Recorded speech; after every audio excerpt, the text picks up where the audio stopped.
শহীদ মিনারে একটি সমাবেশ অনুষ্ঠিত হবে বাংলাদেশ জাতীয়তাবাদী দলের উদ্যোগে। বিগত ছাত্র জনতার যে অভ্যুত্থান, সেই অভ্যুত্থানে যে ভাইদের জীবন চলে গেছে, যে ভাইরা আমাদের ছেড়ে চলে গেছেন, এবং বিগত 17টি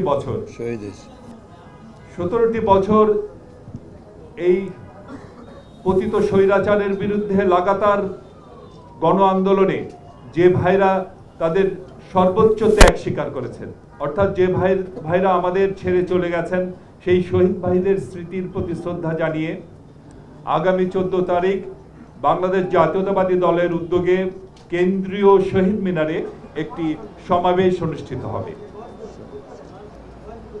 এর পাশাপাশি 15ই সেপ্টেম্বর আমরা এখনো স্পটটি ঠিক করিনি। গণতন্ত্র দিবস আপনারা জানেন, এই গণতন্ত্র দিবস উপলক্ষে বাংলাদেশ জাতীয়তাবাদী দলের উদ্যোগে একটি সমাবেশ অনুষ্ঠিত হবে।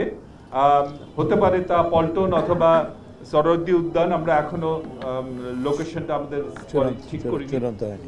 ইলাস্টোমেরিক ইমালশন থাকায় দেয়াল থাকে ড্যাম্প প্রুফ, ফাঙ্গাল মুক্ত। Rainbow paints, the colour of joy. সর্বোচ্চ ত্যাগের বিনিময়ে, যাদের জীবনের বিনিময়ে, এবং আমি জানি যে আপনাদের সাংবাদিক ভাই বোনদেরও অনেকের জীবন দিতে হয়েছে, সবকিছুর বিনিময়ে আজকে আমরা এক স্বৈরাচার মুক্ত বাংলাদেশ পেয়েছি। আজকে আমরা মুক্ত স্বাধীন পরিবেশে আমরা দম নিতে পারছি। তো সেই শহীদ ভাইদের স্মৃতির প্রতি শ্রদ্ধা জানানোর জন্য আমাদের 14 তারিখের সমাবেশ। আমাদের বিগত 17টি বছর একটি যুগশ্রেষ্ঠ স্বৈরাচারকে সরাতে কত ভাইদের যে জীবন দিতে হয়েছে, কতজন যে গুম হয়েছে তার শেষ নেই। সকলের স্মৃতির প্রতি শ্রদ্ধা জানিয়ে সেই সমস্ত শহীদ পরিবারদের উপস্থিতিতেই সমাবেশ অনুষ্ঠিত হবে 14 তারিখে শহীদ মিনারে। এর পাশাপাশি 15 তারিখ যে গণতন্ত্র হারিয়ে গিয়েছিল, যে গণতন্ত্রকে ছিনিয়ে নিয়ে যাওয়া হয়েছিল, যে গণতান্ত্রিক অধিকারকে কেড়ে নিয়ে যাওয়া হয়েছিল, কেড়ে নিয়েছিলেন যুগশ্রেষ্ঠ স্বৈরাচার শেখ হাসিনা। আজকে একটি স্বৈরাচার মুক্ত পরিবেশে সেই গণতন্ত্র দিবস আমরা পালন করব আগামী 15ই সেপ্টেম্বর।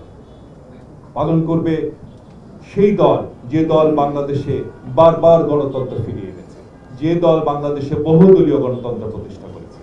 তো সেই ঐতিহাসিক সমাবেশ সফল করবার জন্য যিনি মূল দায়িত্বে আছেন, প্রধান সমন্বয়ক, যিনি সমন্বয়কের দায়িত্বে আছেন, আপনারা লক্ষ্য করেছেন যে এর আগেও ডক্টর জাহিদ হোসেন সাহেব আমাদের স্বৈরাচার বিরোধী আন্দোলনে বিভিন্ন বিভাগীয় সমাবেশ সফল করবার দায়িত্ব পেয়েছিলেন এবং তিনি সফলভাবে সেই সমাবেশগুলো করেছিলেন। আমরা আশা করছি এবারের সমাবেশেও তিনি সফল হবেন।